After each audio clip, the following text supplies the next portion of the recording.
Now let's go on to the CIP block. This is, it's not needed. Again, another thing that's not needed unless you're really trying to market this book. It's not really for self-publishers that are doing it as a hobby or for fun. Like my little 7-year-old at the time when she published her first book, we did not do all of this. In order for a library to process a book, though, they will need a CIP block. They can make one themselves, but I always say do your librarian a favor and have this already done for them because they're more likely to stock that book on their shelves if they can see, oh, this is very professionally done. It already has a CIP block. It's good to go. I don't have to do anything. I will show you what that looks like. This is the website that you'll use to get that. It's for independent publishers. This is the application right here. And here's an example. I just want to show you. Okay, this is what it will look like. I don't know if you can see that. It's so light colored, but it'll say publishers cataloging. I'll just highlight it. Maybe you can see it better.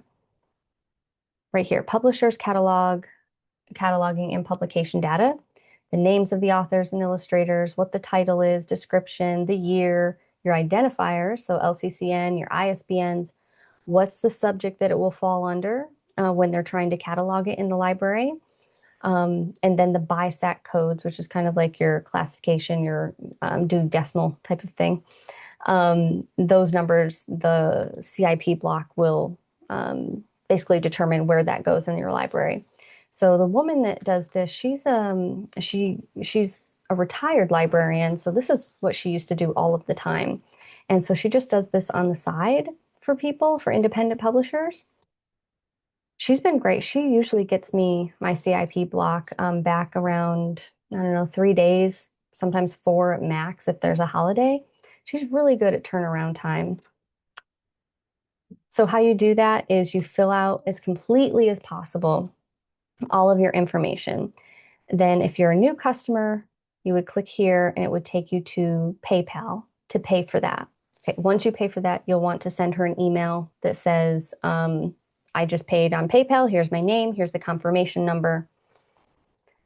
So let's go through what you would want on there.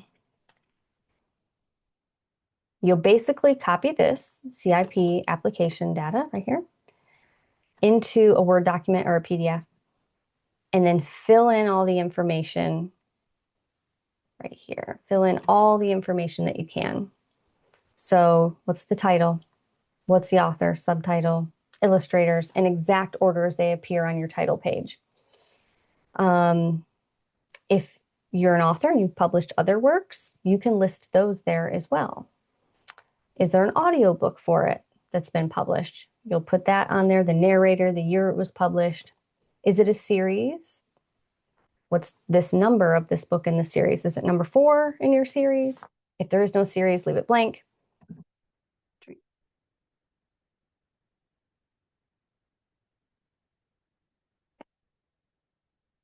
ISBNs. So all of the ISBNs, your ebook, your paperback, your hardcover, any of the ISBNs that you have, put them in here. Does it contain a bibliographical reference? So footnotes, is it basically like a study book that has all these footnotes in it? Yes or no? Does the book contain an index? Yes or no? What's the name of the publisher? Again, what is your publishing house? What are you putting there? The location of the publisher, the year, is it a new edition, first edition, revised edition? Write that down. Obviously, if it's the first time you're doing this, it would be a new edition or first edition. How do you want that to appear on the title page? Do you want it to just say first edition? Do you want it to say, they have in children's picture books for sure, at the beginning of a book in the copyright page, it'll say all these numbers up through 10, I believe, 10 or 12. And whatever that first number is there, that's the edition. So if you see that that number has now started with a 3, 4, 5, 6, 7, 8, 9, 10, 1, 2, that means it's a third edition. I don't know if you've seen that ever before, but okay. Is it a work of fiction, poetry? Is it juvenile, meaning is it like a picture book for little ones? That's usually what I do.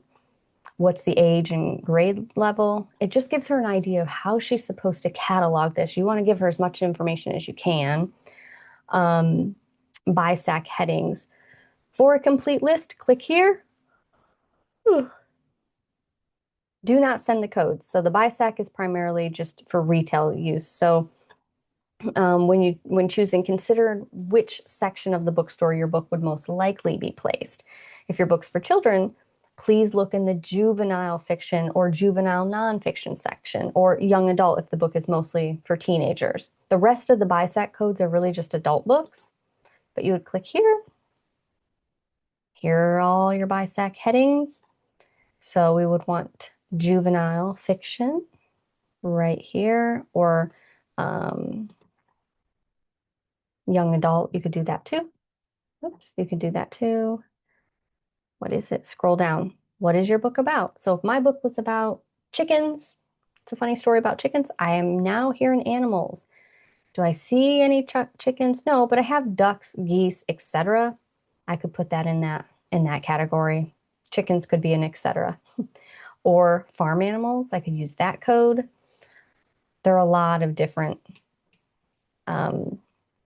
places you could maybe place your book, but choose the ones that you think this is really, if I was going into the bookstore, I would head right here and I know my book would want to be somewhere on these shelves. And then you copy this. So we just go like this, copy it, and then put it in that Word document that you copied all the information from.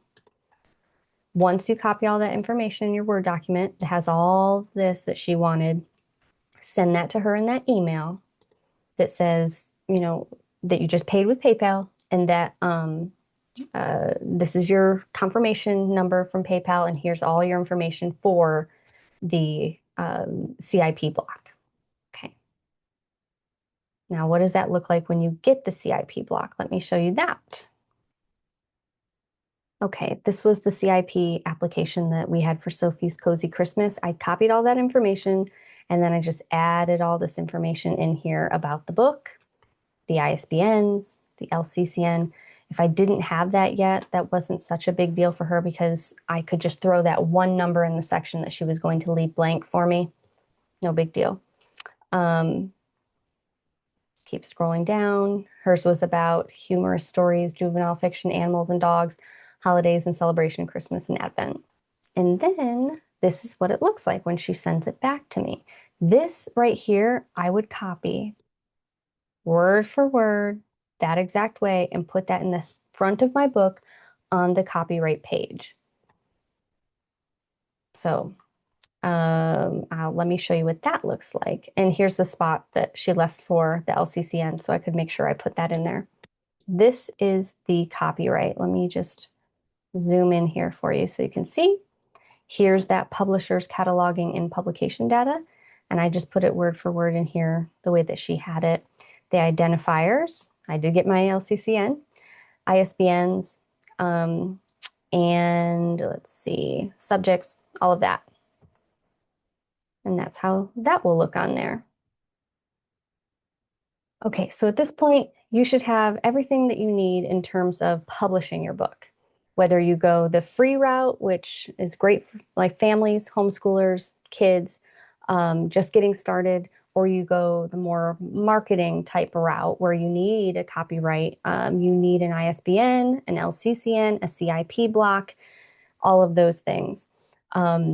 You have all of those. So now you just have to choose which path do you want to take. Try to look around at some of my other videos and let me know if there's a video that you're unsure of or something that you're unsure of, and I can try to clear that up for you. Until then, happy book building, and we'll see you next time.